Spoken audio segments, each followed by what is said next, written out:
జగ్గంపేట స్థానిక కాకినాడ రోడ్లో గల ఎన్టీఆర్ స్మారక మందిరం వద్ద ప్రతి సోమవారం తెలుగుదేశం పార్టీ ఆధ్వర్యంలో అన్నా క్యాంటీన్ ఏర్పాటు చేసి పేదలకు అన్నదానం నిర్వహిస్తున్నారు. ఎన్నికల కోడ్ అమలులోకి వచ్చిన తర్వాత అన్నా క్యాంటీన్ నిలుపుదల చేయమని ఎన్నికల కమిషన్ ఆదేశించడంతో తాత్కాలికంగా నిలుపుదల చేయడం జరిగిందన్నారు.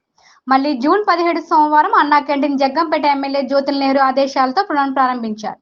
నాగేంద్ర చౌదరి ఆర్థిక సహకారంతో ఈ వారం అన్నా క్యాంటీన్ ఏర్పాటు చేయడం జరిగింది. ఈ అన్నా క్యాంటీన్ ప్రారంభించి పేదలకు అన్నదానం నిర్వహించిన కాకినాడ జిల్లా టీడీపీ అధ్యక్షులు జ్యోతుల నవీన్ మాట్లాడుతూ, పేదలకు పట్టెడు అన్నం పెట్టిన నాడే దేశానికి స్వతంత్రం వచ్చిన రోజని అన్న నందమూరి తారక రామారావు అన్న మాటలను స్ఫూర్తిగా తీసుకుని ఈ అన్నా క్యాంటీన్ గత టీడీపీ ప్రభుత్వంలో చంద్రబాబు ఏర్పాటు చేయడం జరిగిందని, కానీ వైసీపీ ప్రభుత్వం అన్నా క్యాంటీన్ రద్దు చేసిందని, మళ్ళీ ఇప్పుడు చంద్రబాబు ముఖ్యమంత్రి అయిన తర్వాత 5 సంతకాలలో ఒక సంతకం చేసి అన్నా క్యాంటీన్ పునరుద్ధరణ చేయడం జరిగిందని పేర్కొన్నారు. టీడీపీ ప్రభుత్వం అన్నా క్యాంటీన్ జగ్గంపేటలో ఏర్పాటు చేసే వరకు దాతల సహకారంతో ప్రతి సోమవారం ఇక్కడ నిర్వహించడం జరుగుతుందని అన్నారు.